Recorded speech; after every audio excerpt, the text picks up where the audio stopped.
ഇന്ന് 2397 പേർക്കാണ് കോവിഡ് ബാധ സ്ഥിരീകരിച്ചത്. അതിൽ 2317 പേർക്കും സമ്പർക്കം മൂലമാണ് രോഗബാധയുണ്ടായത്. 2225 പേർ രോഗവിമുക്തരായിട്ടുണ്ട്. കോവിഡ് മൂലം 6 പേരാണ് ഇന്ന് മരണമടഞ്ഞത്. തിരുവനന്തപുരം ജില്ലയിലാണ് രോഗബാധിതരുടെ എണ്ണം വർദ്ധിച്ച തോതിൽ തുടരുന്നത്. ഇന്ന് 408 പേർക്കാണ് ജില്ലയിൽ രോഗം സ്ഥിരീകരിച്ചത്. അതിൽ തന്നെ 49 പേർക്ക് എവിടെ നിന്ന് രോഗബാധയുണ്ടായി എന്ന് വ്യക്തമല്ല. മലപ്പുറം, കൊല്ലം, തൃശ്ശൂർ ജില്ലകളിൽ ഇന്ന് സ്ഥിരീകരിച്ചവരുടെ എണ്ണം 200-ലധികമാണ്. ആകെയുള്ള പരിശോധന കഴിഞ്ഞ 24 മണിക്കൂറിൽ 34,988 ആയിട്ടുണ്ട്. ഇപ്പോൾ സംസ്ഥാനത്താകെ 23,277 കോവിഡ് ആക്റ്റീവ് കേസുകളാണ് ഉള്ളത്. ഇന്നലെ വരെ പുറത്തുനിന്ന് 8,69,655 പേർ വന്നിട്ടുണ്ട്. അതിൽ 3,32,582 പേർ വിദേശത്ത് നിന്ന് വന്നവരാണ്. മറ്റ് സംസ്ഥാനങ്ങളിൽ നിന്ന് വന്ന 5,37,000 പേരിൽ 62% കോവിഡ് റെഡ് സോൺ ജില്ലകളിൽ നിന്നാണ്. ഓണക്കാലമായതുകൊണ്ട് ആളുകളുടെ വരവ് വർദ്ധിച്ചിട്ടുണ്ട്. സമ്പർക്ക വ്യാപനം കൂടിയ ഒരു സാഹചര്യമാണ് കേരളത്തിൽ നിലവിലുള്ളത്. ഏതൊരു പകർച്ചവ്യാധിയുടെയും സ്വാഭാവികമായ ഒരു ഘട്ടമാണിത്. പലവട്ടം വ്യക്തമാക്കിയതുപോലെ ഇന്ത്യയിൽ തന്നെ ഏറ്റവും ആദ്യം രോഗം റിപ്പോർട്ട് ചെയ്യപ്പെട്ട പ്രദേശവും കോവിഡ് വ്യാപനത്തിന് ഒട്ടേറെ അനുകൂല ഘടകങ്ങൾ നിലനിൽക്കുന്ന സംസ്ഥാനവുമാണ് കേരളം. മറ്റ് സംസ്ഥാനങ്ങളിൽ മെയ്, ജൂൺ മാസങ്ങളിൽ തന്നെ 90% കേസുകളും സമ്പർക്ക വ്യാപനത്തിലൂടെയായിരുന്നു. എന്നാൽ ഇപ്പോഴാണ് കേരളത്തിൽ അത്തരമൊരു സ്ഥിതിവിശേഷമുണ്ടായത്. എക്സ്പൊണൻഷ്യലായി, അതായത് കുത്തനെ രോഗികളുടെ എണ്ണം കൂടുന്നതിന് പകരം ക്രമാനുഗതമായാണ് സംസ്ഥാനത്ത് രോഗികളുടെ എണ്ണം വർദ്ധിച്ചത്. നാം സ്വീകരിച്ച മുൻകരുതലുകൾ, കാണിച്ച ജാഗ്രത, അതിൻ്റെയൊക്കെ ഗുണഫലമായാണ് ഈ രീതിയിൽ സംഭവിച്ചത്. സമ്പർക്കം വഴി കൂടുതൽ പേരിലേക്ക് രോഗം ബാധിക്കുന്ന സാഹചര്യത്തിൽ ഇപ്പോൾ നാം എത്തി നിൽക്കുകയാണ്. ഇവിടെ നാം കാണിക്കേണ്ടത് രോഗികളുടെ എണ്ണം പൊടുന്നനെ കൂടാതിരിക്കാനുള്ള ജാഗ്രതയാണ്. രോഗികളുടെ എണ്ണം വല്ലാതെ കൂടിയാൽ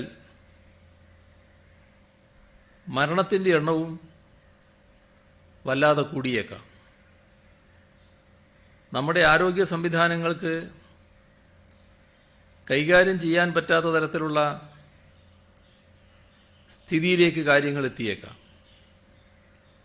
അത് അനുവദിക്കാൻ പറ്റില്ല. ഇപ്പോൾ രോഗം പിടിപെടാതിരിക്കാൻ നാം ഓരോരുത്തരും ശ്രദ്ധിച്ചേ മതിയാവും. ഇത്തരമൊരു സാഹചര്യത്തിലാണ് ഇത്തവണത്തെ ഓണദിനം കടന്നു വരുന്നത്. അസാധാരണമായ ഒരു ലോക സാഹചര്യം. ആ ഘട്ടത്തിലാണ് തിരുവോണം കടന്നു വരുന്നത്. അതുകൊണ്ട് തന്നെ അസാധാരണമാം വിധം മ്ലാനമായ അന്തരീക്ഷത്തെ മുറിച്ചു കടക്കാൻ നമുക്ക് കഴിയുക തന്നെ ചെയ്യുമെന്ന പ്രത്യാശ പറത്തിക്കൊണ്ടാവണം ഇത്തവണത്തെ ഓണാഘോഷം. ഓണം വലിയൊരു പ്രതീക്ഷയും പ്രത്യാശയുമാണ്. ഏത് പ്രതികൂല സാഹചര്യത്തിനും അപ്പുറത്ത് അനുകൂലമായ പ്രകാശപൂർണമായ ഒരു കാലമുണ്ട് എന്ന പ്രതീക്ഷ. ഓണം ഭാവിയെ കൂടി പ്രസക്തമാക്കുന്ന ഒരു സങ്കല്പമാണ്. മനുഷ്യരെല്ലാവരും ഒന്നുപോലെ കഴിഞ്ഞിരുന്ന ഒരു കാലം പണ്ടുണ്ടായിരുന്നു എന്ന് ആ സങ്കല്പം പറഞ്ഞു തരുന്നു. അതുകൊണ്ട് തന്നെ വറ്റാത്ത ഊർജത്തിൻ്റെ കേന്ദ്രമാണ് ആ സങ്കല്പം.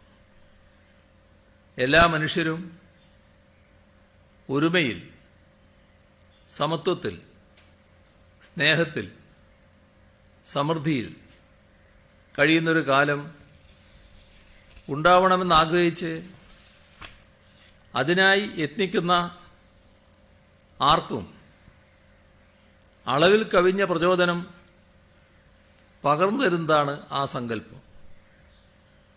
ഓണം ഉണ്ണുന്നതും ഓണത്തിന് ഒത്തുചേരുന്നതും മലയാളികളുടെ ജീവിതത്തിൽ ഏറ്റവും ആഹ്ലാദകരമായ അനുഭവമാണ്. ഏത് പ്രയാസത്തിലും ഓണത്തിന് കുടുംബത്തിലേക്ക് ഓടിയെത്തുന്നതാണ് മലയാളിയുടെ ശീലം. ഈ വർഷം യാത്രകൾ നിയന്ത്രിക്കപ്പെട്ടിരിക്കുന്നു. നമുക്ക് ഓരോരുത്തർക്കും പ്രയാസമുണ്ടാക്കുന്ന അനുഭവമാണിത്. കോവിഡ് സൃഷ്ടിച്ച പരിമിതികൾക്കും പ്രയാസങ്ങൾക്കുമിടയിൽ ഓണത്തിന് സാധ്യമായ സഹായങ്ങൾ എത്തിക്കാനും ആനുകൂല്യങ്ങൾ നൽകാനും സർക്കാരിന് കഴിഞ്ഞിട്ടുണ്ട്. എല്ലാവിധ വേർതിരിവുകൾക്കും അതീതമായി, എല്ലാവിധ ഭേദചിന്തകൾക്കും അതീതമായി സന്തോഷത്തോടെ എല്ലാ മനുഷ്യരും കഴിയുന്ന ഒരു നല്ല കാലത്തിൻ്റെ പിറവിക്കായി എന്നും പ്രചോദനമാവട്ടെ ഓണം. കോവിഡ് വ്യവസ്ഥകൾ പാലിച്ചുകൊണ്ട് പരിമിതികൾക്കുള്ളിൽ നിന്ന് നമുക്ക് ഓണം ആഘോഷിക്കാം. എല്ലാ മലയാളികൾക്കും ഓണാശംസകൾ. കൃത്യമായ കരുതലോടെ ആവണം നമ്മൾ ഓണത്തെ വരവേൽക്കുന്നത്. കോവിഡ്-19 വ്യാപനമുണ്ടാകാൻ ഇട നൽകുന്ന യാതൊരു കാര്യവും സംഭവിക്കാതെ നോക്കണം. പൊതുസദ്യകളും ആളുകൾ കൂട്ടം കൂടുന്ന ആഘോഷ പരിപാടികളും പരിപൂർണമായി ഒഴിവാക്കണം. ഓണത്തിൻ്റെ സമയത്ത് ബന്ധുക്കളുടെയും സുഹൃത്തുക്കളുടെയും വീടുകൾ സന്ദർശിക്കുന്ന പതിവ് നമുക്കുണ്ട്. ഇത്തവണ അത്തരം പതിവുകളിൽ നിന്നും വിട്ടുനിൽക്കാൻ എല്ലാവരും തയ്യാറാകണം. റിവേഴ്സ് ക്വാറന്റൈനിൽ കഴിയുന്ന വയോജനങ്ങളെ സന്ദർശിക്കുന്നത് ഒഴിവാക്കാനും ശ്രമിക്കണം. ഇത്തരം സാഹചര്യത്തിൽ പരിമിതികളുണ്ടെങ്കിലും ഓൺലൈൻ സൗകര്യങ്ങൾ ഉപയോഗിച്ചുകൊണ്ട് പരസ്പരം കാണുവാനും സംസാരിക്കാനും സന്തോഷം പങ്കുവെക്കാനും ശ്രമിക്കുക. ഓണക്കാലത്ത് വിപണികൾ ഏറ്റവും കൂടുതൽ സജീവമാകുന്നത് സ്വാഭാവികമാണ്. ഇത്തവണ കോവിഡ് നിയന്ത്രണങ്ങൾ മൂലം പരിമിതികളുണ്ട്. നാളെ ഉത്രാടമാണ്. കടകളിൽ പോകുമ്പോൾ കുട്ടികളെയും പ്രായമായവരെയും കൊണ്ടുപോകാതിരിക്കാൻ ശ്രദ്ധിക്കണം. ഒരു വീട്ടിൽ നിന്നും ഒന്നോ രണ്ടോ പേർ മാത്രം ഷോപ്പിങ്ങിനായി പോകുക. പോകുന്നവർ കൈകൾ സാനിറ്റൈസ് ചെയ്യാനും മാസ്ക് ധരിക്കാനും സാമൂഹ്യ അകലം പാലിക്കാനും തയ്യാറാകണം. നേരത്തെ ഓണക്കാലത്തൊക്കെ കടകളിൽ തിരക്ക് കൂടുമ്പോൾ ഷട്ടർ താഴ്ത്തുന്ന രീതി ചില കടക്കാർ സ്വീകരിക്കാറുണ്ട്. ഇപ്പോൾ ഒരു കടയിലും സാധാരണയിൽ കൂടുതൽ ആളുകൾ ഉണ്ടാകാൻ പാടില്ല എന്ന് നേരത്തെ തന്നെ നിഷ്കർഷിച്ചിട്ടുണ്ട്. അത് കൃത്യമായി പാലിച്ചു പോകണം. ഓരോ കടയുടെയും സാധ്യതക്കനുസരിച്ചുള്ളവർ മാത്രമേ ഒരു സമയം കടക്കുള്ളിൽ ഉണ്ടാകാൻ പാടുള്ളൂ. മാത്രമല്ല, പഴയതുപോലെ ഷട്ടർ അടച്ചിടാനേ പാടില്ല. കാരണം അങ്ങനെ വന്നാൽ വായുസഞ്ചാരം കുറയും, രോഗം പെട്ടെന്ന് പടരാനുള്ള സാഹചര്യം സൃഷ്ടിക്കും. അപ്പോൾ ആ വഴി സ്വീകരിക്കാൻ പാടില്ല. നേരത്തെ നിർദ്ദേശിച്ചതുപോലെ കൃത്യമായ എണ്ണം കടക്കകത്ത് സൂക്ഷിക്കുന്നതിന് ജാഗ്രത കാണിക്കുകയാണ് വേണ്ടത്. വീടുകളിലേക്ക് സാധനങ്ങൾ ഫോണിൽ വിളിച്ചു പറഞ്ഞെത്തിക്കാനും ഓൺലൈൻ ഷോപ്പിംഗ് നടത്താനും സാഹചര്യമുള്ള സ്ഥലങ്ങളിൽ താമസിക്കുന്നവർ പരമാവധി ആ സാധ്യതകൾ ഉപയോഗിക്കാൻ ശ്രമിക്കണം. അങ്ങനെ വന്നാൽ പൊതുവിടങ്ങളിലെ തിരക്ക് കുറക്കാൻ സാധിക്കും. വിളിച്ചന്വേഷിക്കാൻ പറ്റുന്ന കടകളിൽ തിരക്ക് കുറവാണെന്ന് ഉറപ്പുവരുത്തിയതിനു ശേഷം പോകാൻ ശ്രമിക്കുക. കടകളിലെ തിരക്ക് കുറയുമെന്ന ധാരണയോടുകൂടി തന്നെയാണ് കട തുറന്നിരിക്കുന്ന സമയം ദീർഘിപ്പിക്കുന്നതിന് തയ്യാറായത്. തുണിക്കടകളുടെ കാര്യത്തിൽ ഒരു പ്രത്യേക ശ്രദ്ധ വേണം. അവിടെ ഓരോ ആളും വസ്ത്രങ്ങൾ ധരിച്ചു നോക്കി പാകമാണോ എന്ന് കണക്കാക്കി ഉള്ള ആ രീതി, അങ്ങനെ വസ്ത്രം എടുക്കുന്നത് ഒഴിവാക്കുക തന്നെ വേണം.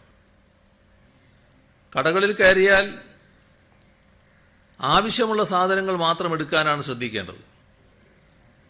അനാവശ്യമായി അവിടെയുള്ള മറ്റു വസ്തുക്കളിൽ സ്പർശിക്കാതിരിക്കണം. ബില്ല് പണമായി നേരിട്ട് കൈമാറുന്നതിന് പകരം കഴിയാവുന്നത്ര ഡിജിറ്റൽ പണമിടപാട് നടത്താൻ ശ്രമിക്കണം. എല്ലാ കടകളിലും ബ്രേക്ക് ദ ചെയിൻ കൗണ്ടറുകൾ നിർബന്ധമായും സ്ഥാപിച്ചിരിക്കണമെന്ന് നിഷ്കർഷിച്ചിട്ടുണ്ട്. കൈകൾ സാനിറ്റൈസ് ചെയ്യാനുള്ള സൗകര്യം കടകളിൽ ഏർപ്പാടാക്കുന്നുണ്ട്. കടയിൽ കയറുന്നതിന് മുൻപും ഇറങ്ങുമ്പോഴും കൈകൾ സാനിറ്റൈസ് ചെയ്തു എന്ന് ഉറപ്പുവരുത്തണം. കടകളിൽ നിന്ന് തിരിച്ച് വീട്ടിലെത്തിയ ഉടനെ തന്നെ കൈകൾ വൃത്തിയാക്കാൻ ശ്രദ്ധിക്കണം. പറ്റുമെങ്കിൽ കുളിച്ച് ദേഹം ശുചിയാക്കാനും ശ്രമിക്കണം. ഇത്തരം മുൻകരുതലുകൾ എടുത്തുകൊണ്ട് രോഗം പടരാനുള്ള സാഹചര്യങ്ങൾ ഒഴിവാക്കുമെന്ന് പ്രതിജ്ഞയെടുത്തുകൊണ്ടാണ് ഈ ഓണം നാം ആഘോഷിക്കേണ്ടത്. നാം എല്ലാവരും അത്തരമൊരു തീരുമാനത്തിലേക്കാണ് എത്തേണ്ടത്. കോവിഡ് ബാധ വർദ്ധിക്കുന്ന സാഹചര്യമാണ്. ആ സാഹചര്യത്തിൽ ഓണത്തിരക്ക് നിയന്ത്രിക്കുന്നതിന് കർശന നടപടികൾ സ്വീകരിക്കാൻ പോലീസിന് നിർദ്ദേശം നൽകിയിട്ടുണ്ട്.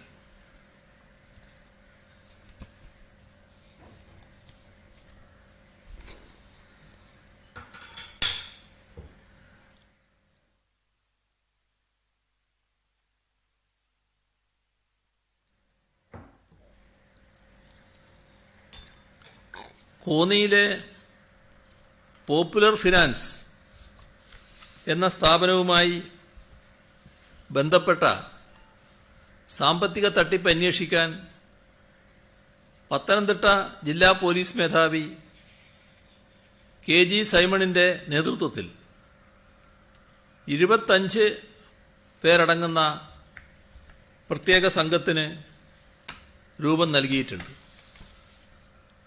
ദക്ഷിണമേഖല IG ഹർഷിത അത്തലൂരി അന്വേഷണത്തിന് മേൽനോട്ടം വഹിക്കും.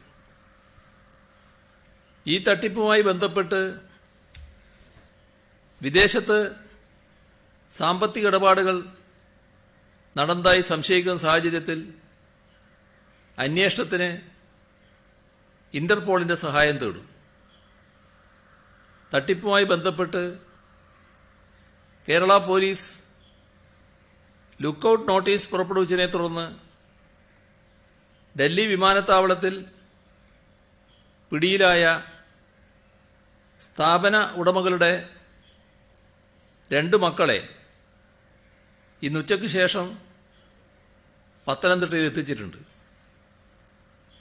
കേരള പോലീസിൻ്റെ പ്രത്യേക സംഘമാണ് ഡൽഹിയിൽ പോയി ഇവരെ കൂട്ടിക്കൊണ്ടുവന്നത്. കോന്നിയിലെ ഈ പോപ്പുലർ ഫിനാൻസിൻ്റെ ഉടമകളെ ചങ്ങനാശ്ശേരിയിൽ നിന്ന് പത്തനംതിട്ട പോലീസ് പിടികൂടി. മാനേജിംഗ് ഡയറക്ടർ തോമസ് ദാനിയേൽ, ഭാര്യയും സ്ഥാപനത്തിൻ്റെ മാനേജിംഗ് പാർട്ണറുമായ പ്രഭാ ദാനിയേൽ എന്നിവരാണ് പിടിയിലായത്. ഡൽഹി വിമാനത്താവളത്തിൽ പിടിയിലായ 2 മക്കളെ കൊണ്ടുവന്ന കാര്യം നേരത്തെ ഞാൻ പറയുകയുണ്ടായി. നമ്മുടെ സംസ്ഥാനം GST കോമ്പൻസേഷൻ സംബന്ധിച്ച് നേരത്തെ തന്നെ നിലപാട് വ്യക്തമാക്കിയതാണ്. നഷ്ടപരിഹാരം പൂർണ്ണമായും കിട്ടിയേ പറ്റൂ എന്നുള്ളതാണ് നമ്മുടെ നിലപാട്. അത് സംസ്ഥാനങ്ങളുടെ ഭരണഘടനാപരമായ അവകാശമാണ്. അതോടൊപ്പം ഇതിന് വായ്പയെടുക്കാനുള്ള ചുമതല സംസ്ഥാനങ്ങളുടെ മേൽ അടിച്ചേൽപ്പിക്കരുത്. അതിന് 3 കാരണങ്ങൾ ചൂണ്ടിക്കാണിക്കുന്നുണ്ട്. ഒന്ന്, സംസ്ഥാനങ്ങൾക്ക് എടുക്കുന്ന വായ്പയ്ക്ക് കേന്ദ്ര സർക്കാരിനേക്കാൾ 1.52% പലിശ നൽകേണ്ടതായി വരും. രണ്ടാമത്തെ കാരണം, കേന്ദ്ര സർക്കാർ വായ്പാ പരിധി എത്ര ശതമാനം ഉയർത്തുമെന്നത് അനിശ്ചിതമാണ്. നഷ്ടപരിഹാരത്തിനെടുക്കുന്ന വായ്പ പൂർണ്ണമായും ഉൾക്കൊള്ളാൻ വിധം വായ്പാ പരിധി ഉയർത്തിയില്ലെങ്കിൽ അത്രയും സാധാരണഗതിയിലുള്ള വായ്പയിൽ നിന്നും വെട്ടിക്കുറക്കപ്പെടും. മൂന്നാമത്തത്, ഓരോ സംസ്ഥാനത്തിനുമുള്ള നഷ്ടപരിഹാരത്തിൽ വലിയ ഏറ്റക്കുറച്ചിലുകളുണ്ട്. അതനുസരിച്ച് ഓരോ സംസ്ഥാനത്തിനും അനുവദിക്കുന്ന ധനക്കമ്മി പരിധിയിലെ ഇളവ് വ്യത്യസ്തമായിരിക്കും. ഇങ്ങനെ മാറ്റുന്നതിന് പ്രായോഗികമായി വലിയ ബുദ്ധിമുട്ടായിരിക്കും. ഏതാണ്ട് എല്ലാ സംസ്ഥാനങ്ങളും ഈ നിലപാടാണ് സ്വീകരിച്ചത്.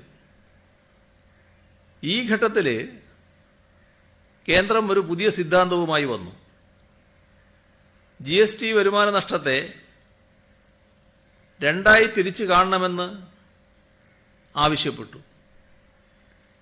സാധാരണഗതിയിൽ കഴിഞ്ഞ വർഷത്തെ പോലെ കാര്യങ്ങൾ നടക്കുമായിരുന്നെങ്കിൽ ഉണ്ടാകാവുന്ന നഷ്ടം,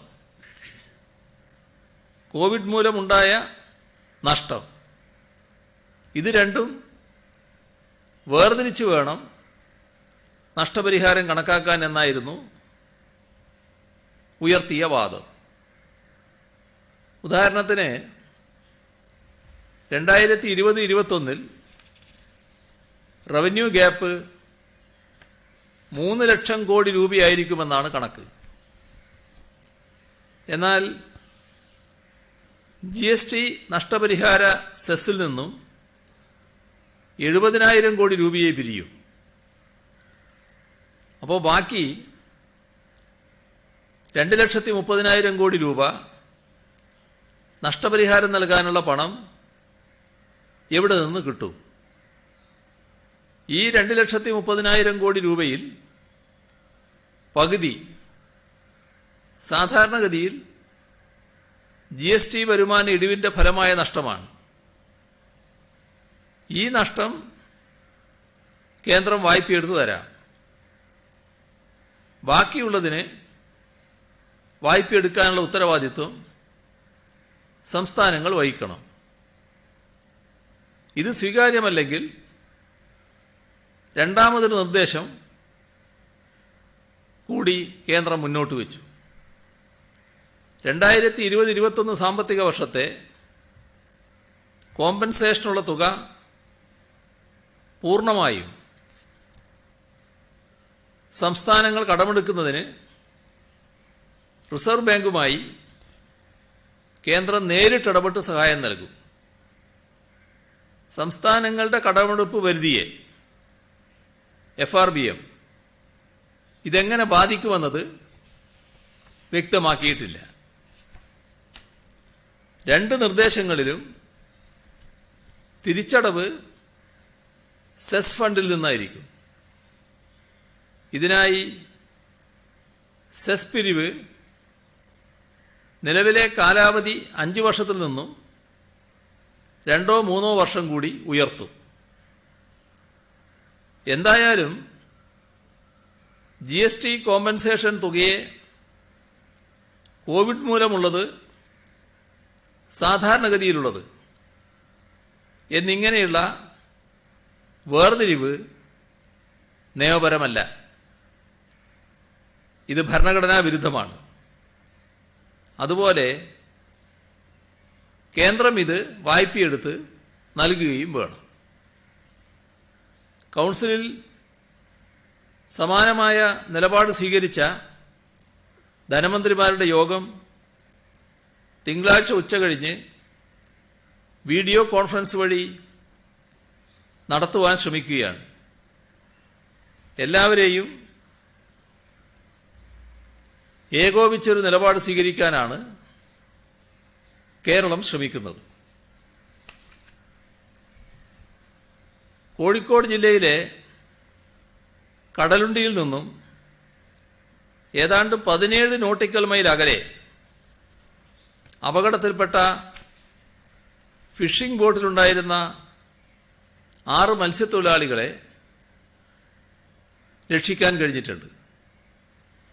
കോഴിക്കോട് കസബ പോലീസ് സ്റ്റേഷനിലെ senior civil officer VP Pavithran നടത്തിയ സംയോജിതമായ ഇടപെടലാണ് മത്സ്യത്തൊഴിലാളികളുടെ ജീവൻ രക്ഷിച്ചത്. അദ്ദേഹത്തോട് നന്ദി പറയുന്നു. അദ്ദേഹത്തെയും രക്ഷാപ്രവർത്തനത്തിന് നേതൃത്വം നൽകിയ മറ്റുദ്യോഗസ്ഥരെയും ഹാർദമായി അഭിനന്ദിക്കുന്നു. ഇത്രയാണ് ഇന്ന് വിവരങ്ങൾ കൈമാറാനുള്ളത്.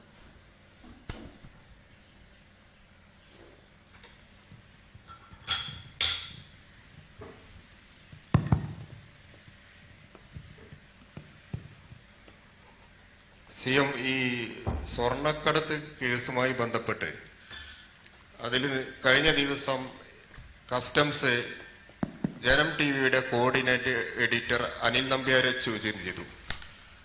അപ്പം താങ്കൾ നേരത്തെ തന്നെ വാർത്താ സമ്മേളനങ്ങളിൽ പറഞ്ഞിരുന്നു, ഇത് അന്വേഷണം ശരിയായ രീതിയിൽ മുന്നോട്ട് പോയാൽ പലരുടെയും മുട്ട് ഇടിക്കുമെന്ന്. ഇപ്പൊ ഏതാണ്ട് BJP നേതാക്കൾ പറയുന്നത് ജനം ടിവിയുമായി ഞങ്ങൾക്ക് ബന്ധമില്ല എന്നാണ്. ഇത് ശരിക്കും അന്വേഷണത്തെ വഴിതിരിച്ചുവിടാൻ വേണ്ടിയാണോ എന്നൊരു ആരോപണവും ഉയരുന്നുണ്ട്. ഇതേക്കുറിച്ച് താങ്കളുടെ അഭിപ്രായം എന്താ? ഇതില് ഞാൻ ആദ്യമേ പറഞ്ഞൊരു കാര്യമുണ്ട്, അന്വേഷണം അതിൻ്റെതായ വഴിക്ക് നീങ്ങട്ടെ. മാത്രമല്ല, ആ അന്വേഷണം നടന്നുകൊണ്ടിരിക്കുമ്പോൾ പറഞ്ഞൊരു കാര്യം, അന്വേഷണം ശരിയായ വഴിക്കാണ് നീങ്ങുന്നത് എന്നാണ് ഇതേവരെയുള്ള അനുഭവമെന്നും പറഞ്ഞിരുന്നു. അതിൻ്റെ ഭാഗമായി മറ്റൊരു ചിത്രം വരച്ചു കാട്ടാൻ ശ്രമിച്ചപ്പോഴാണ് ഈ അന്വേഷണം കൂടുതൽ നടക്കട്ടെ, അപ്പോൾ ആരുടെ നെഞ്ചിടിപ്പാണ് കൂടുന്നത് എന്ന് അപ്പോൾ നോക്കാം എന്ന് ഞാൻ പറഞ്ഞത്. അവിടെ തന്നെയാണ് ഞാൻ ഇപ്പോഴും നിൽക്കുന്നത്. അന്വേഷണം കൃത്യമായി നടക്കുകയാണ്. ആ അന്വേഷണത്തിൻ്റെ ഭാഗമായി ബന്ധപ്പെട്ടവരെ സ്വാഭാവികമായും വിളിച്ച് ചോദ്യം ചെയ്യുന്നു. മറ്റു കാര്യങ്ങൾ അന്വേഷണ ഏജൻസികൾ തീരുമാനിക്കട്ടെ. പക്ഷെ അപ്പോഴേക്ക് തന്നെ ഈ ജനം ടിവിയെ പോലെ ഒരു ടിവിയെ തന്നെ തള്ളിപ്പറയുന്നൊരു നില എന്തുകൊണ്ടാണ് സ്വീകരിച്ചത് എന്ന് എത്ര ആലോചിച്ചിട്ടും മനസ്സിലാകുന്നില്ല.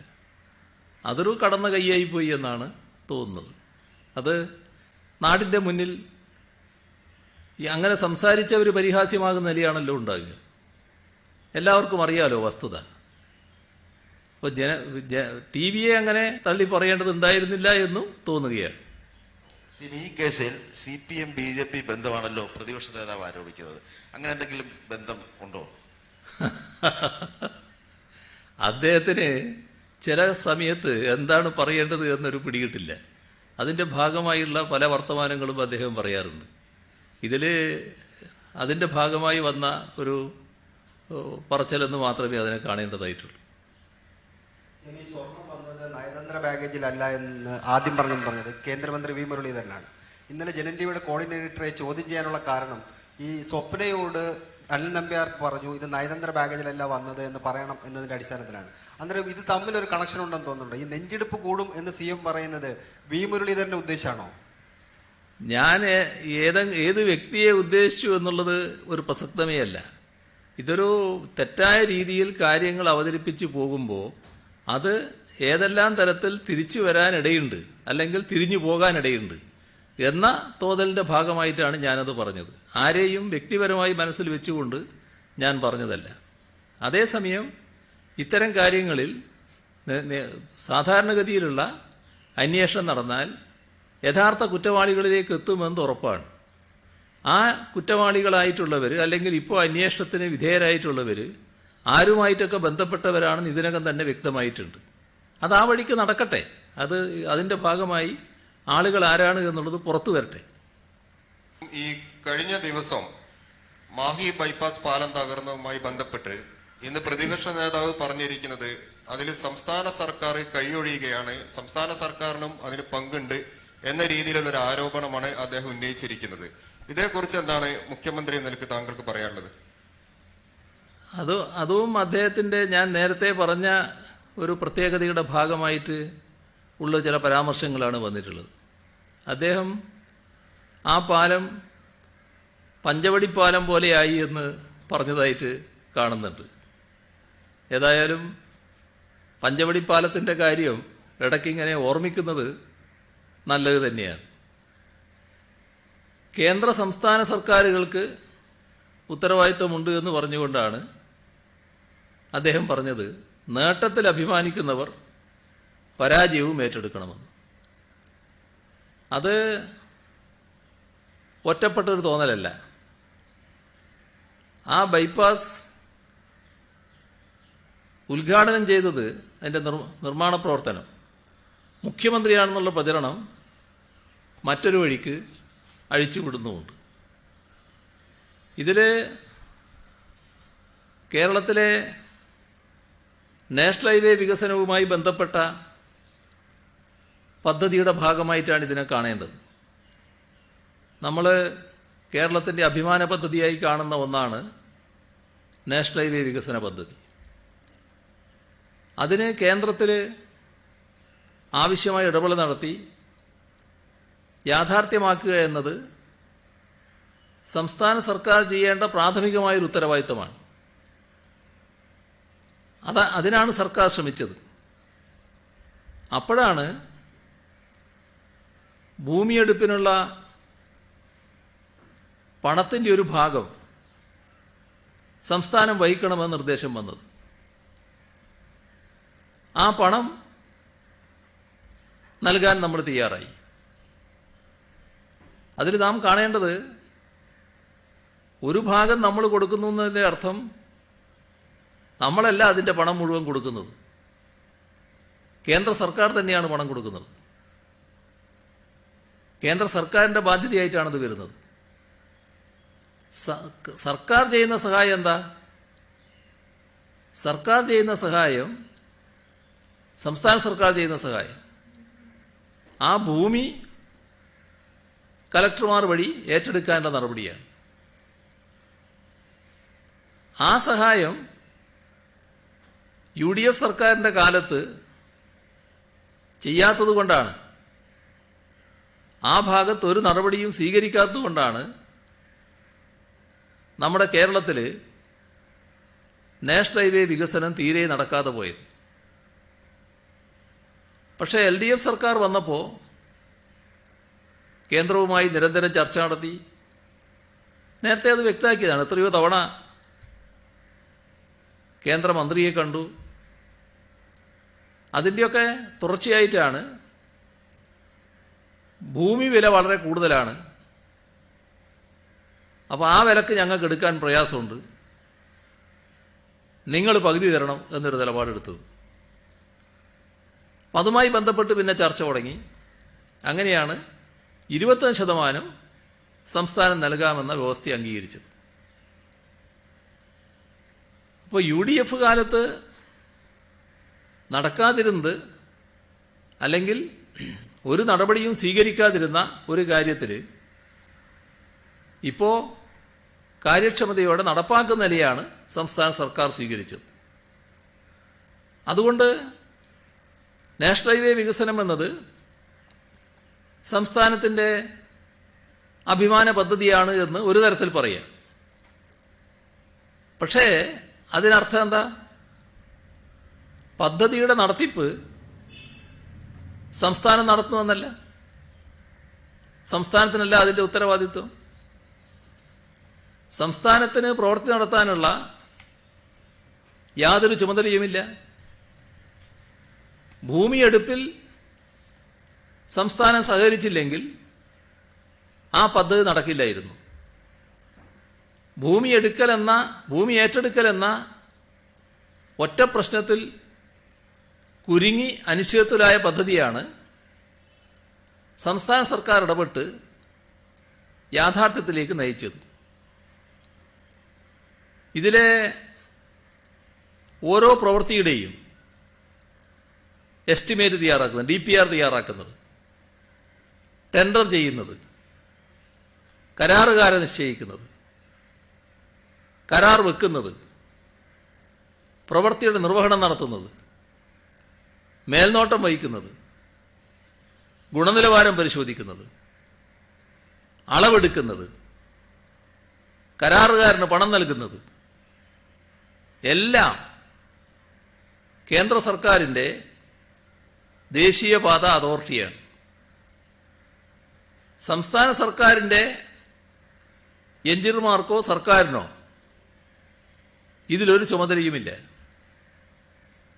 ഇതിൻ്റെ നിർമ്മാണോദ്ഘാടനം നിർവഹിച്ചത് കേന്ദ്രമന്ത്രി നിതിൻ ഗഡ്കരി, മുഖ്യമന്ത്രി ആ യോഗത്തിൽ അദ്ദേഹത്തോടൊപ്പം ഉണ്ടായി. കേന്ദ്ര സഹമന്ത്രി വി മുരളീധരനും അന്ന് ആ യോഗത്തിൽ പങ്കെടുത്തു. സംസ്ഥാനത്ത് ഇത്തരം ഭരണ നടപടികൾ അറിയാത്ത ഒരാളല്ല നമ്മുടെ പ്രതിപക്ഷ നേതാവ്. അദ്ദേഹം ഒന്നിലേറെ തവണ മന്ത്രിയായിരുന്നയാളാണ്. അപ്പം അദ്ദേഹത്തിന് ഇതൊക്കെ അറിയാത്തതാണ് എന്ന് പറയാൻ പറ്റൂ? അപ്പോൾ എന്തോ ഒരു വിഭ്രാന്തി, അതിൻ്റെ ഭാഗമായി എന്തെല്ലാമോ അദ്ദേഹം പറയുകയാണ്. എന്നാൽ അതിലൊക്കെ ഒരു കാര്യം ആളുകൾ ശ്രദ്ധിക്കുന്നുണ്ട്. കേന്ദ്ര ഗവൺമെന്റിനെയോ BJPയെയോ പറയേണ്ട ഘട്ടം വരുമ്പോൾ അതിൽ നല്ല മൃദുത്വം വരുന്നുണ്ട്, പലപ്പോഴും പറയാതിരിക്കുന്നുമുണ്ട്. സംസ്ഥാനത്തിന് ഉത്തരവാദിത്വം ഇല്ലെങ്കിലും ഉത്തരവാദിത്വം സംസ്ഥാനത്തിന്റെ പടലിക്ക് വെക്കാൻ അദ്ദേഹം നല്ലതുപോലെ ശ്രമിക്കുന്നുമുണ്ട്. കോൺഗ്രസിൽ തന്നെ ഇപ്പം നടക്കുന്ന പ്രധാന ചർച്ച BJPയോട് ആര് മൃദു സമീപനം സ്വീകരിക്കുന്നു എന്നുള്ളതാണല്ലോ. അപ്പം അതിൽ രമേശ് ചെന്നിത്തലയുടെ പക്ഷം ഏതാണ് എന്ന് തീരുമാനിക്കുന്നതല്ലേ ഈ സമീപനം? നാം കാണേണ്ട ഒരു കാര്യമുണ്ട്. ഇത്തരം കാര്യങ്ങളിൽ സംസ്ഥാനത്തിന് ഇടപെട്ട് തീർക്കാൻ കഴിയുമായിരുന്നെങ്കിൽ കുതിരാൻ തുരങ്കം എപ്പോഴേ യാഥാർത്ഥ്യമാകുമായിരുന്നു. അത് നമ്മൾ ഓർക്കേണ്ട ഒരു കാര്യമാണ്. ആലപ്പുഴ ബൈപ്പാസ് ഉദ്ഘാടനം ചെയ്യാൻ തടസ്സം ഒരു റെയിൽവേ മേൽപ്പാലമായിരുന്നു എന്നത് ആ ജില്ലക്കാരനായ പ്രതിപക്ഷ നേതാവിന് അറിഞ്ഞുകൂടെ? കൊല്ലം ബൈപ്പാസ് ഉദ്ഘാടനം നടത്തിയ കഥ മറന്നുപോയോ? ദേശീയപാത എന്താണെന്നുള്ള സാമാന്യ ജ്ഞാനമില്ലാത്തത് കൊണ്ടല്ല ഇത്തരം കാര്യങ്ങൾ പറയുന്നത്. ഒന്നേ പറയുന്നുള്ളൂ, പലവട്ടം പറഞ്ഞതാണ്, സ്വന്തം ശീലം വെച്ച് മറ്റുള്ളവരെ അളക്കാൻ പുറപ്പെടരുത്. കേസിൽ മുരളീധരനെ പോലുള്ള നേതാക്കൾക്ക് പങ്കുണ്ടെന്ന ആരോപണം CPMന്റെയും LDF നേതാക്കൾ ഉന്നയിക്കുന്നുണ്ട്. അങ്ങനെ ഒരു പങ്കുണ്ടെങ്കിൽ BJP ഭരിക്കുമ്പോൾ കേന്ദ്ര ഏജൻസിയുടെ അന്വേഷണം അവിടേക്ക് എത്തുമെന്ന് കരുതുന്നുണ്ടോ? ഇപ്പോൾ പോകുന്ന ശരിയായ ദിശയിൽ അന്വേഷണം മുന്നോട്ട് പോകുമെന്ന പ്രതീക്ഷയുണ്ടോ? ഏത് കാര്യത്തിലായി പറഞ്ഞത്? സ്വർണ്ണക്കടത്താണ്. അല്ല, സ്വർണ്ണക്കടത്ത് കേസിനുമായി ബന്ധപ്പെട്ട് നമ്മൾ അന്വേഷണത്തിന്റെ പുരോഗതിയാണല്ലോ വിലയിരുത്തേണ്ടത്, അന്വേഷണ രീതിയുമാണല്ലോ കാണേണ്ടത്. അപ്പോൾ ഇന്നത്തെ ഒരു നില നോക്കിയാൽ അന്വേഷണം കൃത്യമായ രീതിയിൽ തന്നെയാണ് പോകുന്നത്. ഇത് എല്ലാ ഘട്ടത്തിലും ഞാൻ പറഞ്ഞതാണ്. അത് ഭാവിയിൽ എങ്ങനെ പോകുമെന്നതൊന്നും ഇപ്പോൾ പറയാൻ പറ്റുന്നതല്ല. പക്ഷേ ഇന്നത്തെ നിലയിൽ കൃത്യമായ വഴിക്ക് തന്നെയാണ് അന്വേഷണം പോകുന്നത്. അപ്പോൾ അതാണ് എനിക്ക് ആവർത്തിച്ച് പറയാനുള്ളത്.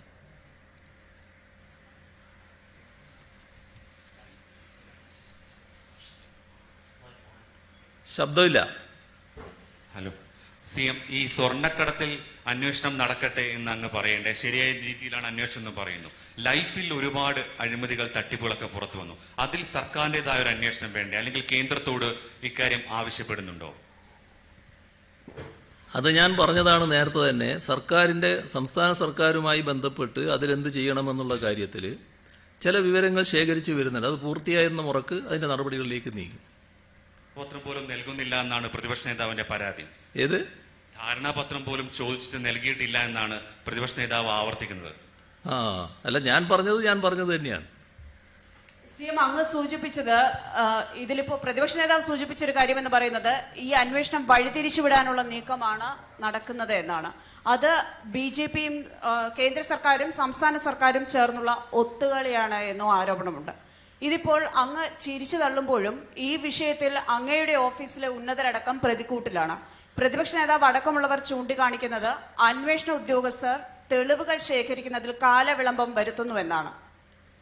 അങ്ങനെയെങ്കിൽ ഒത്തുകളി എവിടെയാണ് നടക്കുന്നത് എന്ന് സ്വാഭാവികമായി ജനങ്ങൾക്ക് ബോധ്യപ്പെടുന്നതല്ലേ? നമ്മൾ പറയുമ്പോൾ ആ വാചകങ്ങളും വാക്കുകളും ശ്രദ്ധിച്ചുപയോഗിക്കണം. അത് നിങ്ങൾക്കും ബാധകമായിട്ടുള്ള കാര്യമാണ്. അതെപ്പോഴും നല്ലതാണ്. എൻ്റെ ഓഫീസിൽ ആരെ പറ്റിയാണ്?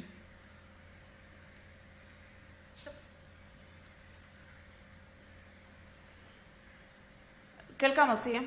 അല്ല, ഇപ്പൊ മുഖ്യമന്ത്രിയുടെ ഓഫീസുമായി ബന്ധപ്പെട്ട് എം ശിവശങ്കർ IAS ഉൾപ്പെടെയുള്ളവർ ആരോപണ വിധേയരായി നിൽക്കുന്നു. അരുൺ ബാലചന്ദ്രനും സ്വപ്ന സുരേഷും അടക്കമുള്ളവർക്ക് സെക്രട്ടേറിയറ്റിലെ ഓഫീസുകളുമായി അടുത്ത ബന്ധമുണ്ടായിരുന്നവരാണ്. എം ശിവശങ്കർ എന്ന് പറയുന്നത് ഒരു കാലത്ത് എൻ്റെ ഓഫീസിലുണ്ടായിരുന്നു, എൻ്റെ സെക്രട്ടറി ആയിട്ടും ഉണ്ടായിരുന്നു. അദ്ദേഹം ഒരു പ്രശ്നത്തിൽ ഇതുമായി ബന്ധപ്പെട്ട് ചില വാർത്തകൾ വന്നപ്പോൾ തന്നെ സെക്രട്ടറി സ്ഥാനത്ത് നിന്ന് ഒഴിവായല്ലോ. അതിനെ തുടർന്ന് മറ്റു ചില അന്വേഷണങ്ങൾ വന്നപ്പോൾ, അന്വേഷണങ്ങളെല്ലാം ഞാനൊന്ന് പറഞ്ഞതാണല്ലോ, അന്വേഷണത്തിൻ്റെ ഭാഗമായി അദ്ദേഹത്തെ സസ്പെൻഡ് ചെയ്യുന്ന നിലയും വന്നല്ലോ. പിന്നെ എങ്ങനെയാണ് നിങ്ങൾ എൻ്റെ ഓഫീസിലുള്ള ആൾ എന്ന് പറയുക?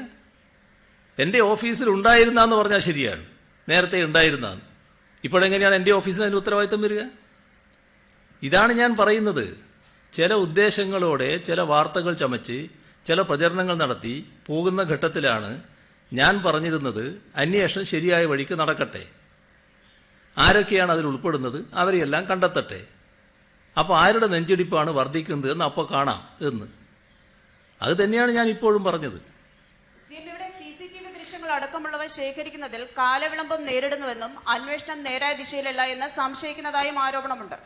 എന്ത് ആരോപണമാണ് ഇന്നുള്ളത്? CCTV ദൃശ്യം അതിൻ്റെതായ സമയം എടുത്തുകൊണ്ട് ശേഖരിക്കാൻ പറ്റുമല്ലോ. അത് ആർക്കെങ്കിലും എടുത്തുകൊണ്ടുപോയി പൂഴ്ത്തിവെക്കാൻ പറ്റുന്നതല്ലോ. എന്തെങ്കിലും തെറ്റായ കാര്യങ്ങൾ നാട്ടിനെ ബോധിപ്പിക്കുന്നതിന് വേണ്ടി, തെറ്റായ പ്രചരണങ്ങൾ നടത്തുന്നതിന് വേണ്ടി പ്രചരിപ്പിക്കുക, അതിങ്ങനെ പറഞ്ഞുകൊണ്ടേയിരിക്കുക, അതല്ലേ നടക്കുന്നത്. അല്ല, CCTV ദൃശ്യങ്ങളെല്ലാം അവിടെ തന്നെ ഇല്ലേ? അത് കൃത്യമായി ആരെങ്കിലും മാറ്റിക്കഴിഞ്ഞിട്ടുണ്ടോ? അതിൽ കാലവിളംബമുണ്ടോ CM? അത് അന്വേഷണ ഏജൻസിയോട് ചോദിക്കണം.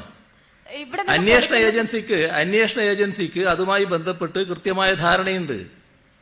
അന്വേഷണ ഏജൻസിയും സംസ്ഥാന സർക്കാരും തമ്മിൽ വേണ്ട തരത്തിൽ ബന്ധപ്പെടുമല്ലോ. അല്ല CM, അത് ആദ്യഘട്ടത്തിൽ അവരത് ഈ CCTV ദൃശ്യങ്ങളൊക്കെ ചോദിച്ച് നമ്മുടെ രംഗത്ത് വന്നിട്ടുണ്ടായിരുന്നത്. പക്ഷെ പിന്നീട് അതുമായി ബന്ധപ്പെട്ട് യാതൊന്നും നടന്നതായിട്ട് അറിവില്ല. അത് ചോദിക്കുകയോ പിന്നെ കൊടുക്കാനുള്ള തീരുമാനം എടുക്കുകയോ ഒന്നും നടന്നിട്ടില്ല. അതെ, അന്വേഷണം നമ്മളല്ലല്ലോ നടത്തുന്നത്. അന്വേഷണം നടത്തുന്ന ഏജൻസിയാണല്ലോ അന്വേഷണവുമായി ബന്ധപ്പെട്ട കാര്യങ്ങൾ തീരുമാനിക്കുക. ഞാൻ അതാണല്ലോ നേരത്തെ പറഞ്ഞുകൊണ്ടിരിക്കുന്നത്. അവർക്ക് വേണ്ടി നമ്മളാരെങ്കിലും അല്ലെങ്കിൽ നിങ്ങളാരെങ്കിലും അന്വേഷണത്തിന് പുറപ്പെടരുത് എന്ന്. അവരെ അന്വേഷിക്കാൻ വിടീൻ. എന്നിട്ട് അന്വേഷണത്തിൽ എന്തെങ്കിലും പിഴവുകൾ കാണുന്നുണ്ടെങ്കിൽ അപ്പോൾ അത് ചൂണ്ടിക്കാണിക്കുക. അല്ലാതെ ഞങ്ങളിതാ ഇന്നയാളെ കണ്ടിരിക്കുന്നു, ഇന്ന വഴിക്ക് നിങ്ങൾ ചെല്ല് എന്നല്ലാലോ അന്വേഷണത്തിന്റെ ഭാഗമായി പറയേണ്ടത്. അതല്ലാലോ ശരിയായ രീതി. ലൈഫ് മിഷനിൽ ഇനിയും ചില രേഖകളും വിവരങ്ങളും കിട്ടാനുണ്ടെന്ന് താങ്കൾ കഴിഞ്ഞ വാർത്താ സമ്മേളനത്തിലും പറഞ്ഞു, ഇന്നും പറഞ്ഞ്. ഇതിന് 4.5 കോടി രൂപയുടെ അഴിമതി ഉണ്ടായിട്ടുണ്ടെന്ന് വലിയ വാർത്തയായിട്ട് പുറത്തു പറഞ്ഞത് താങ്കളുടെ മാധ്യമ ഉപദേഷ്ടാവ് ജോൺ ബ്രിട്ടാസ് ആണ്. അദ്ദേഹത്തിൽ നിന്ന് എന്തെങ്കിലും താങ്കൾക്ക് ഇതിനെക്കുറിച്ച് വിവരം കിട്ടിയിട്ടുണ്ടോ? അത്തരം കാര്യങ്ങൾ അദ്ദേഹം ഈ ചാനലിൽ പറഞ്ഞതല്ലാതെ CM-നോട് ഇതുവരെ പറഞ്ഞിട്ടുണ്ടോ? ഞാനത് നേരത്തെ ഇവിടെ പറഞ്ഞിട്ടുണ്ട്. അവിടെ ഏതെങ്കിലും കാര്യങ്ങൾ വാർത്തയായി വരുന്നത്, ഏതെങ്കിലും ചാനലുകൾ റിപ്പോർട്ട് ചെയ്യുന്നത്, അതുമായി ബന്ധപ്പെട്ട് മാത്രം സർക്കാരിന് നടപടികളെടുത്ത് പോകാൻ പറ്റില്ല. സർക്കാരിന് സർക്കാരിൻ്റെതായ രീതിയിൽ വിവരങ്ങൾ കിട്ടണം. ആ വിവരങ്ങളാണ് എന്താണെന്ന് നോക്കുന്നത്. അത് വരട്ടെ. ഏതെങ്കിലും ഒരു ചാനലില് ഏതെങ്കിലും ഒരു മാധ്യമ പ്രവർത്തനമല്ല പറഞ്ഞത്. അത് താങ്കളുടെ മാധ്യമ ഉപദേഷ്ടാവായിട്ട് താങ്കളുടെ സുപ്രധാനമായ ഒരു പോസ്റ്റിൽ നിൽക്കുന്ന ഒരാളും അത് താങ്കളുടെ മന്ത്രിസഭയിലെ ഒരു അംഗമായിട്ടുള്ള ധനമന്ത്രി തന്നെ അത് ഓൺ ചെയ്ത് സംസാരിക്കുകയും ചെയ്തിട്ടുണ്ടായിരുന്നു. അതൊക്കെ ഇതുപോലെ തന്നെയാണ്. നമ്മളിപ്പോൾ ഒരു പരിപാടിയിൽ പങ്കെടുത്തുകൊണ്ടിരിക്കുകയല്ലേ, നിങ്ങളിപ്പോൾ അവിടെ നിന്ന് പറഞ്ഞാൽ ഞാൻ കേട്ടുകൊണ്ടിരിക്കുകയല്ലേ, അത് കേട്ടുകൊണ്ടിരിക്കുമല്ലേ.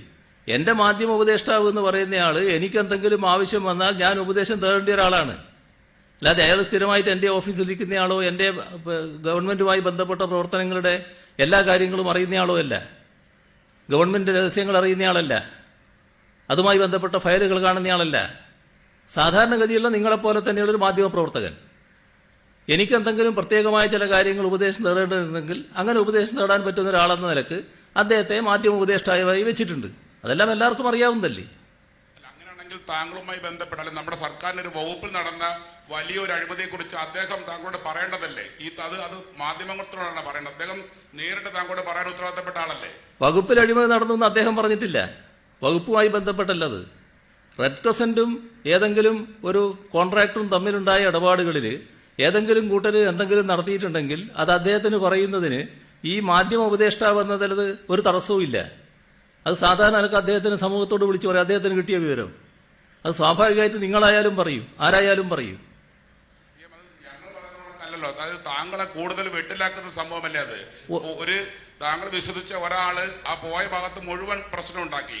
അതോടൊപ്പം തന്നെയാണ് ഇദ്ദേഹവും താങ്കളോട് ഇത് പറയേണ്ടതല്ലേ? ഇത് ഒരു ചാനൽ ബ്രേക്കിംഗ് ന്യൂസ് ആയിട്ട് പറയുന്നത് താങ്കൾ കൂടെ ബന്ധപ്പെട്ട ഒരു സംഭവമായതുകൊണ്ട് താങ്കളോട് അറിയിക്കേണ്ട കാര്യമില്ല അദ്ദേഹത്തിന്.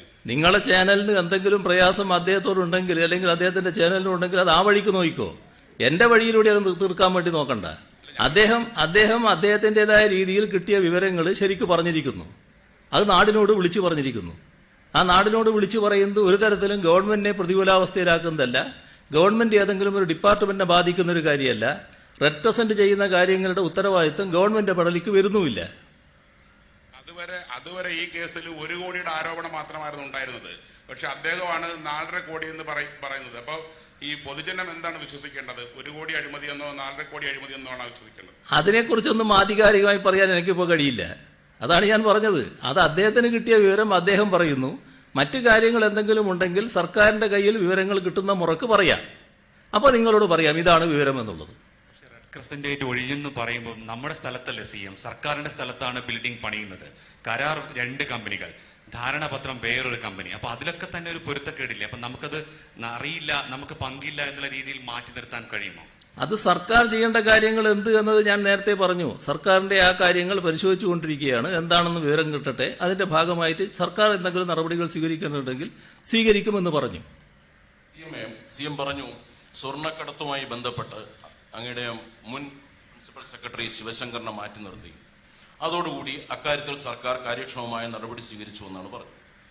കഴിഞ്ഞ സർക്കാരിന്റെ കാലത്തും മുഖ്യമന്ത്രിയുടെ ഓഫീസിനെതിരെ ഒരു ആരോപണം ഉയർന്നപ്പോൾ അന്ന് 2 ജീവനക്കാരെ ഇതുപോലെ മാറ്റി നിർത്തുകയല്ല, അറസ്റ്റ് ചെയ്യുകയാണ് ഉണ്ടായത്. തുടർന്നും അങ്ങനെ സംഭവിച്ചതിന് ശേഷവും അങ്ങ് CPMന്റെ സംസ്ഥാന സെക്രട്ടറി ആയിരിക്കവേ ആ സർക്കാർ രാജിവെക്കണമെന്നുള്ള സമരം തുടരുകയായിരുന്നു. ഇത് രണ്ട് നിലപാടുകളും എങ്ങനെയാണ് ഉണ്ടാവുന്നത്? 2 നിലപാടുകളും ഒന്ന് ആലോചിച്ച് നോക്കിയാൽ മതി എന്തൊക്കെയായിരുന്നു എന്നുള്ളത്. ആ കമ്മീഷന്റെ മുന്നിൽ നടന്ന കാര്യങ്ങളും കമ്മീഷന്റെ മുന്നിൽ വന്ന കാര്യങ്ങളും അതിലെന്തൊക്കെ കാര്യങ്ങൾ പുറത്തു വന്നു എന്നുള്ളതും എല്ലാം നാടിന്റെ മുന്നിൽ ഇപ്പം അറിയാലോ. ഈ കമ്മീഷൻ അത് രണ്ടും ഒന്നാണെന്ന് കാണണ്ട. കമ്മീഷൻ വന്നു, കമ്മീഷന്റെ കാര്യം ക്യാബിനറ്റ് പരിഗണിച്ചു, നിയമസഭയിൽ വച്ചു, നടപടിക്ക് വേണ്ടി പോലീസിനെ നിയോഗിച്ചു. 3.5 വർഷം കഴിഞ്ഞു. ഇക്കാര്യത്തിൽ കാര്യമായ പുരോഗതി ഇതുവരെ വന്നിട്ടുമില്ല. അപ്പൊ കമ്മീഷൻ പല ആൾക്കാരോടും മൊഴിയെടുക്കും, റിപ്പോർട്ട് സമർപ്പിക്കും. ഇക്കാര്യത്തിൽ സർക്കാർ ഇപ്പോഴും പറയുന്നു സോളാർ കമ്മീഷനെ കുറിച്ച്. പക്ഷെ എന്ത് നടപടിയാണ് സർക്കാർ സ്വീകരിച്ചത് ഇക്കാര്യത്തിൽ? സർക്കാർ അതുമായി ബന്ധപ്പെട്ടുള്ള നടപടികൾ സ്വീകരിച്ചല്ലോ. അതുമായി ബന്ധപ്പെട്ടുള്ള അന്വേഷണങ്ങൾ നടന്നുകൊണ്ടിരിക്കുകയാണല്ലോ. അന്വേഷണം അതിന്റെ വഴിക്കല്ലേ നടക്കുക.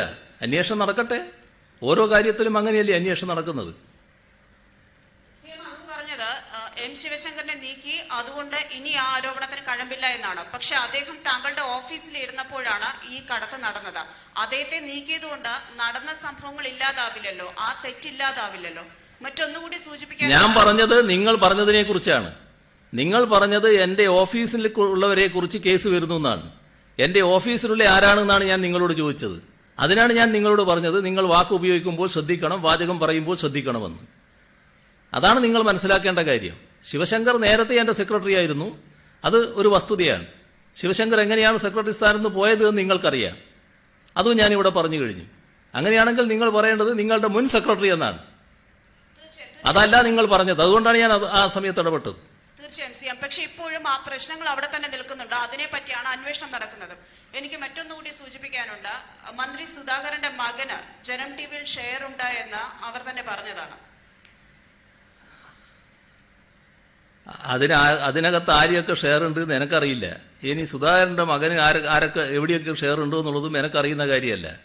നിങ്ങൾ കാര്യങ്ങൾ പറയുമ്പോൾ അത് വസ്തുതാപരമായിരിക്കണം എന്ന് മാത്രമേ ഉള്ളൂ. വെറുതെ എന്തെങ്കിലും വിളിച്ചു പറയുന്ന ഒരു അവസ്ഥ സ്വീകരിക്കരുത്. ഓണത്തിന്റെ ഭാഗമായി ഒരുപാട് പേർക്ക് ഇപ്പൊ സാമ്പത്തിക സഹായം നൽകുന്നു. കഴിഞ്ഞ ദിവസം തന്നെ CM പറഞ്ഞു 7000 കോടി രൂപയുടെ സഹായം. അപ്പൊ നമ്മുടെ ഈ ഹീമോഫീലിയ രോഗികൾക്കുള്ള സഹായം അത് പ്രഖ്യാപിച്ചിട്ടില്ല എന്ന് പറയുന്നു. ആ കാര്യത്തിൽ CMന്റെ ഒരു ഇടപെടൽ ഉണ്ടാവുമോ? അതെന്താണെന്ന് പരിശോധിച്ചേ പറയാൻ പറ്റൂ. അത് ആരോഗ്യവകുപ്പുമായിട്ട് ബന്ധപ്പെട്ട് നോക്കാം, എന്നിട്ട് ആവശ്യമായ നടപടികൾ എടുക്കാം. ഈ മുൻ വർഷങ്ങളിൽ താൽക്കാലിക ജീവനക്കാർ, ഡെയിലി വേജസുകാർ, ഇവർക്കെല്ലാം ഓണത്തിന് അലവൻസ് കൊടുത്തിരുന്നു. ഇത്തവണ അതിന്റെ നടപടിക്രമങ്ങളൊന്നും ആയിട്ടില്ല. എന്തെങ്കിലും ആയിട്ടുണ്ടോ? അവർക്ക് നൽകുമോ? കഴിഞ്ഞ കാലത്ത് ചെയ്തതുപോലെ തന്നെയുള്ള നടപടികൾ തന്നെയാണ് ഇക്കൊല്ലവും സ്വീകരിക്കുന്നത്. അതിൽ എന്തെങ്കിലും വിട്ടുപോകൽ ഉണ്ടായിട്ടുണ്ടെങ്കിൽ അതും പരിശോധിച്ച് വേണ്ടത് ചെയ്യുക തന്നെ ചെയ്യും. PSC ഒരു വിവാദമുണ്ട്. നിയമനവുമായി ബന്ധപ്പെട്ടുകൊണ്ട് പല ഉദ്യോഗാർത്ഥികളും മാധ്യമങ്ങളോട് സംസാരിച്ചതിന്റെ പേരിൽ ഇപ്പോൾ വിലക്ക് ഏർപ്പെടുത്തുകയാണ് കമ്മീഷൻ. അതൊരു വലിയ വിമർശന വിധേയമായിട്ടുണ്ട്. അത് ശ്രദ്ധയിൽപ്പെട്ടിട്ടുണ്ടോ? ചില കാര്യങ്ങൾ ശ്രദ്ധയിൽപ്പെട്ടിട്ടുണ്ട്. ഈ വിലക്ക് ശരിയാണോ CM? അല്ല, വിലക്ക് ശരിയാണോ എന്ന് പറഞ്ഞാൽ PSC പോലൊരു സ്ഥാപനത്തെ അത് വളരെ നാട്ടിന് കൊള്ളാത്തൊരു സ്ഥാപനമാണ് എന്ന് ചിത്രീകരിക്കുന്ന ഒരു രീതി, അത് ശരിയാണോ എന്നുള്ളത് നമ്മൾ ആലോചിക്കണം. അതും ഒരു ഭാഗത്ത് നടക്കാൻ പാടില്ലല്ലോ. നിയമനം കിട്ടാത്തതും കരാർ നിയമനങ്ങളിലൊക്കെ അവരുടെ സ്വാഭാവികമായ ഒരു പരാതിയല്ലേ മാധ്യമങ്ങളോട് സംസാരിക്കുന്നത്? അതിന്റെ പേരിൽ അവരെ ജോലിയിൽ നിന്നൊക്കെ മാറ്റി നിർത്തുന്ന ഒരു സാമൂഹ്യ നീതി നിഷേധമല്ലേ അത്? PSC പോലൊരു സ്ഥാപനത്തിന്റെ വിശ്വാസ്യതയെ തകർക്കുന്ന രീതിയിലുള്ള ഇടപെടൽ, അത് നമ്മുടെ പൊതുസമൂഹത്തിന് ചേർന്നൊരു കാര്യമല്ല. അതാണ് നാം ചിന്തിക്കേണ്ട ഒരു കാര്യം. CM, ഈ കോവിഡുമായി ബന്ധപ്പെട്ട ഒരു ചോദ്യമാണ്. ഈ കോവിഡിൻ ബാധിച്ച് ഇല്ലെങ്കിൽ മൃതദേഹങ്ങളുടെ കോവിഡ് പരിശോധന വേഗത്തിൽ നടത്താൻ നടപടി സ്വീകരിക്കുമെന്ന് അങ്ങ് നേരത്തെ തന്നെ പറഞ്ഞിരുന്നു. പക്ഷേ ഇപ്പോൾ ഈ കഴിഞ്ഞ ദിവസത്തെ പത്രക്കുറിപ്പ് പരിശോധിച്ചാൽ തന്നെ ഓഗസ്റ്റ് 2ാം വാരം മരിച്ചവരുടെ കോവിഡ് പരിശോധനാ ഫലം പോലും ഇന്നലെയൊക്കെയാണ് വന്നിട്ടുള്ളത്. അപ്പോൾ അത് വേഗത്തിലാക്കാനുള്ള നടപടി ഉണ്ടാവും? ഇത് പലവട്ടം പറഞ്ഞതാണ്. നേരത്തെ ഇതുമായി ബന്ധപ്പെട്ട് ചർച്ചകൾ നടന്നിട്ടുണ്ട്. വേഗം തന്നെ ആ പരിശോധനകൾ പൂർത്തിയാക്കണമെന്ന് മാത്രമല്ല 24 മണിക്കൂറിൽ കൂടുതൽ എടുക്കാൻ പാടില്ല എന്നുള്ളതും പൊതുവെ തീരുമാനമായിട്ട് വന്നിട്ടുള്ളതാണ്. അത് ആ നിലക്ക് തന്നെ ചെയ്യാനാണ് ആരോഗ്യവകുപ്പ് ശ്രദ്ധിക്കുന്നത്. ഏതെങ്കിലും ചില പ്രത്യേക കേസുകളിൽ പരിശോധനകൾ വീണ്ടും വേണ്ടിവരുന്നു എന്ന ഘട്ടം വരുമ്പോഴായിരിക്കാം ചിലപ്പോൾ താമസം വരുന്നത്. അത് അതിൻ്റെതായ കാലതാമസം മാത്രമാണ്. പൊതുവിൽ അത്തരമൊരു ആക്ഷേപം ഒഴിവാക്കുന്ന നടപടികൾ സർക്കാർ ഗൗരവമായി തന്നെ സ്വീകരിക്കും. CMA ഇന്നലെ മിനിസ്റ്റർ AK ബാലൻ വാർത്താസമ്മേളനത്തിൽ പറഞ്ഞിരുന്നു, KPCC അധ്യക്ഷനെതിരെ നിയമ നടപടി സ്വീകരിക്കും. അതുപോലെ തന്നെ തെറ്റായ വാർത്തകൾ പ്രസിദ്ധീകരിച്ച ചില മാധ്യമങ്ങൾക്ക് എതിരെ പ്രസ് കൗൺസിലിനെ സമീപിക്കും. അത്തരത്തിൽ എന്തെങ്കിലും ആലോചന സർക്കാരിന്റെ ഭാഗത്തു നിന്നുണ്ടോ? സർക്കാർ പ്രസ് കൗൺസിലിനെ സമീപിക്കുമെന്ന് പറയുന്നത് സാധാരണ നിങ്ങളുടെ ഒരു സമ്പ്രദായത്തിന്റെ ഭാഗമായിട്ടുള്ളതല്ലേ. അതിലെന്താ വേറെ പ്രശ്നം വന്നിരിക്കുന്നു? നമ്മൾ തെറ്റായ വാർത്തകൾ പ്രചരിപ്പിക്കുന്ന സ്ഥിതി വരുമ്പോൾ അത് ഇതാണ് ചെയ്യുന്നത്. സാധാരണ പത്രനീതിയല്ല, സാധാരണ നിലക്ക് പത്രങ്ങൾ നിർവഹിക്കേണ്ട ധർമ്മമല്ല, മാധ്യമങ്ങൾ നിർവഹിക്കേണ്ട ധർമ്മമല്ല എന്ന നിലക്ക് പ്രസ് കൗൺസിലിനെ സമീപിക്കുമല്ലോ ആരും. ഇവിടെ സംസ്ഥാന സർക്കാരിന് അത്തരമൊരു ഘട്ടം വരുന്നു, അത് ചെയ്യാൻ നിർബന്ധമാകുന്നു. അതാണ് നിയമമന്ത്രി എന്ന നിലക്ക് അദ്ദേഹം ചൂണ്ടിക്കാണിച്ചത്. അതിലൊരു പശുവുമില്ല. അപ്പോൾ നമുക്ക് നാളെ കാണുന്നുണ്ട്, നാളെ കാണാം.